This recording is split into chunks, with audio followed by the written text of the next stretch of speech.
Continuando con la clasificación de las articulaciones, vamos a seguir estudiando las diartrosis, que dijimos que eran articulaciones móviles por excelencia, que estaban caracterizadas por su complejidad anatómica y su diversidad funcional. Por lo tanto, iba a tener ciertos elementos anatómicos que estuvimos nombrando y viendo en la imagen anterior que la caracterizaban. Y entre estos elementos teníamos al cartílago articular, que reviste cada superficie articular y se adhiere íntimamente al hueso, es maleable, extensible, se deforma ante influencia de presiones y vuelve a su espesor original. La extensión de este revestimiento cartilaginoso va a ser directamente proporcional a los movimientos de la articulación. Por lo tanto, va a ser más extenso en aquellas articulaciones que tengan más movimiento. Va a tener un espesor aproximado entre 0,2 y 2 milímetros, siendo más grueso en los puntos de presión y deslizamiento de la articulación. Por ejemplo, va a ser más grueso en el vértice de la cabeza femoral y humeral y va a ser más delgado en el fondo de la cavidad glenoidea y el acetábulo.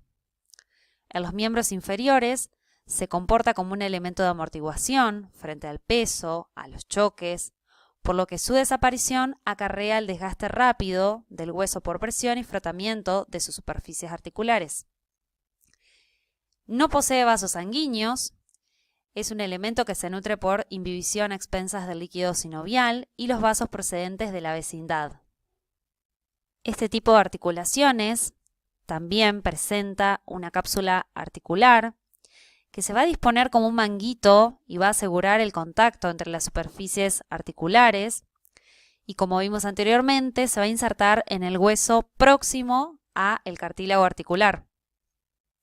Y esta cápsula va a estar revestida por una membrana sinovial, revestida internamente, que dijimos que esta membrana es delgada, es de tejido conectivo, está ricamente vascularizada y va a segregar un líquido llamado líquido sinovial, que es un líquido que tiene diversos compuestos, es transparente, va a estar constituido por agua, materia proteica, grasas, sales minerales y resto de células deterioradas y escamadas del cartílago y la sinovial.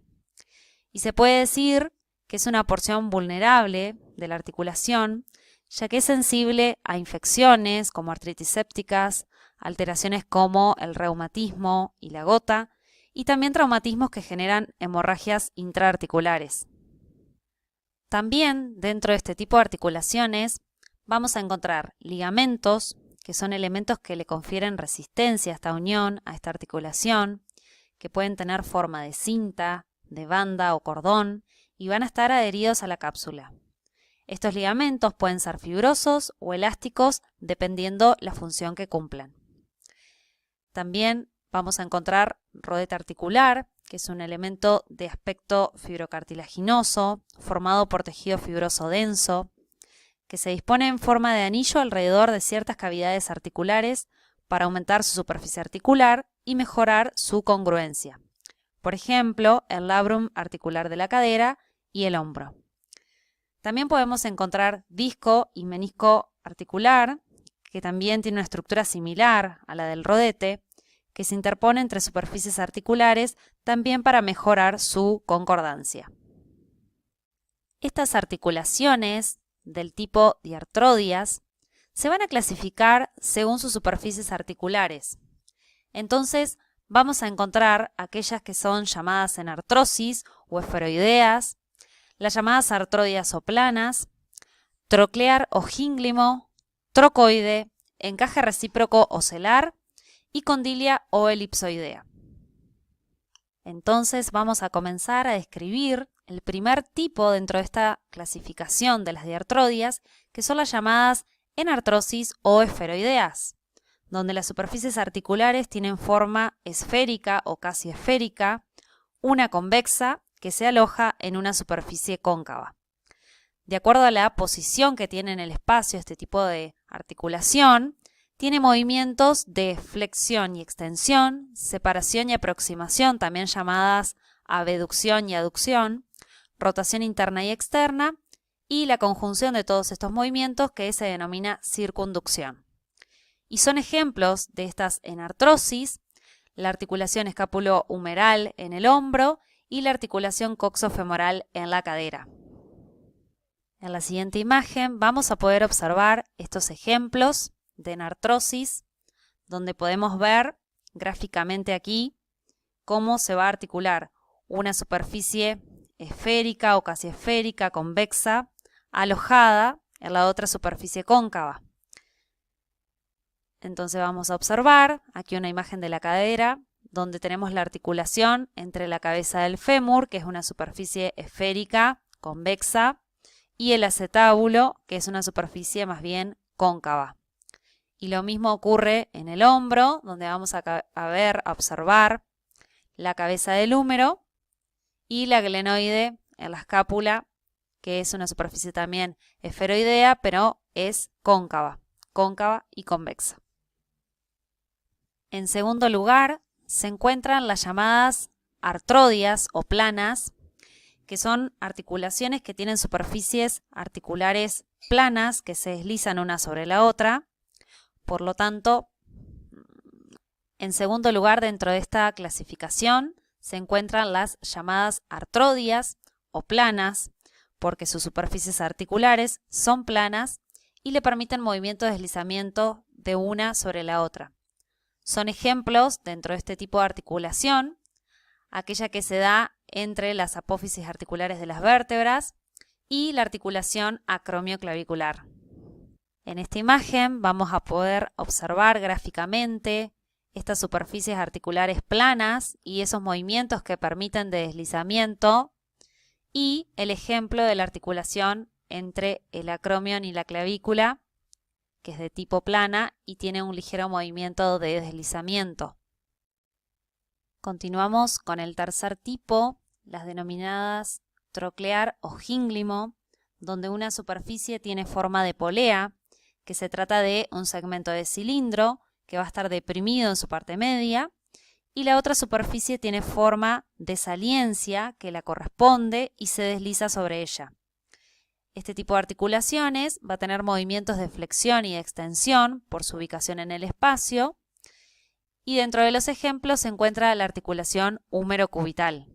Y en esta imagen vamos a poder observar gráficamente este tipo de articulación troclear, también conocida como bisagra, donde vamos a poder ver esa polea, ese segmento de cilindro y esa superficie con la saliencia para poder articular. Y el ejemplo que se daba en esta articulación húmero-cubital, donde vamos a tener la polea o tróclea, que ven que es una superficie, tiene forma de polea con una depresión en la parte media, que va a estar ubicado en el extremo inferior del húmero, o también llamado epífisis distal, o también llamado paleta humeral. Y esa cresta que es la saliencia que se va a articular con esta polea de la cavidad sigmoidea del cúbito. En un cuarto lugar, vamos a tener dentro de esta clasificación el tipo trocoide, donde las superficies corresponden a segmentos de cilindro, uno convexo, el otro cóncavo, y van a formar un pivot. Esta forma y esta ubicación en el espacio le van a permitir a este tipo de articulaciones movimientos de rotación interna y externa. Y dentro de los ejemplos de este tipo de articulación tenemos la articulación radiocubital proximal. Y aquí vemos estas trocoides con los dos segmentos de cilindro. Dijimos que uno era convexo. El que está en gris corresponde al segmento de cilindro con la superficie cóncava.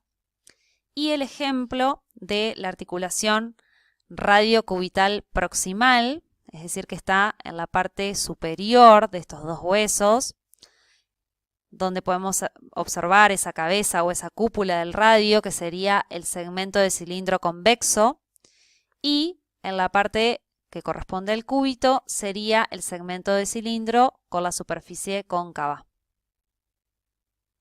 Tenemos a las diartrodias de encaje recíproco ocelar, donde cada una de las superficies articulares van a ser cóncava en un sentido y convexa en el otro, en forma de silla de montar.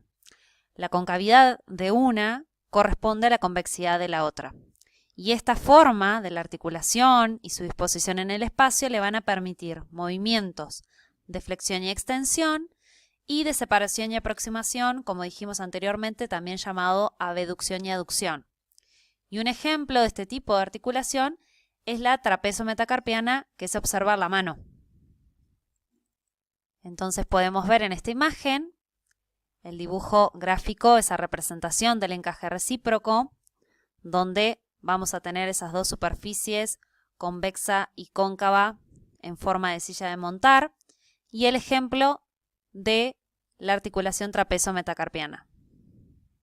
Por último, dentro de esta gran clasificación de las diartrodias, nos encontramos con las del tipo condilia o elipsoidea, donde las superficies corresponden a dos segmentos elipsoideos, ovoides, como una esfera achatada, dispuestos en sentido inverso, uno cóncavo y otro convexo. Son ejemplos la articulación radiocarpiana y también la articulación húmero-radial. Este tipo de forma que va a tener esta articulación condilia y su ubicación en el espacio le va a permitir movimientos de flexión y extensión y de separación y aproximación, o también llamados aducción y abducción.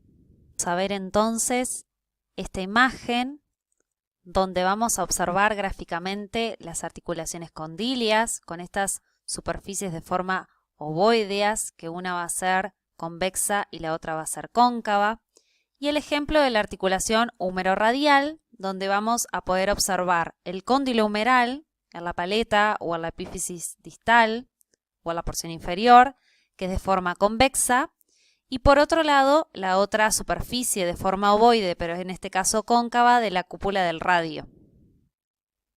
Entonces, en esta articulación, que es el codo, podemos decir que hay movimiento, por lo tanto se trata de una articulación del tipo de diartrodia, que a la vez se va a dividir en troclear en esta articulación que se da entre el húmero y el cúbito, por la forma de sus superficies articulares.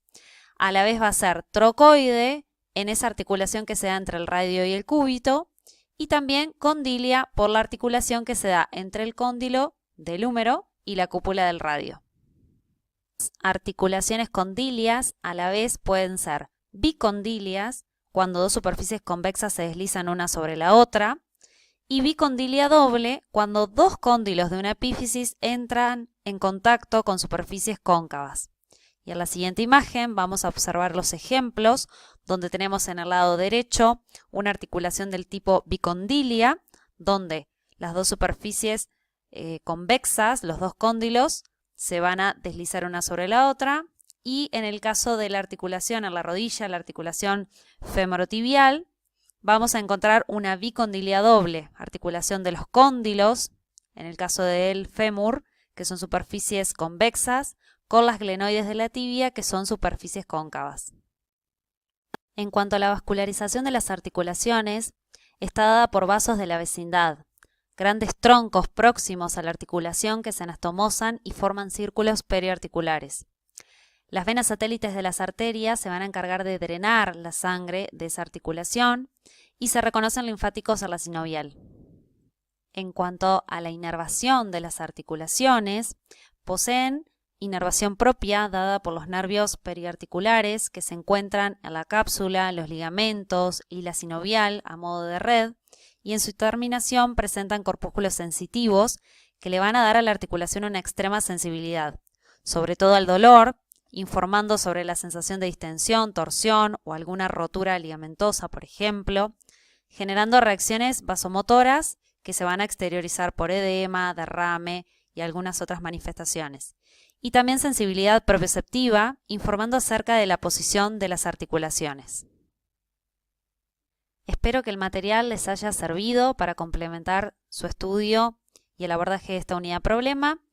Muchas gracias por su atención y estamos en contacto.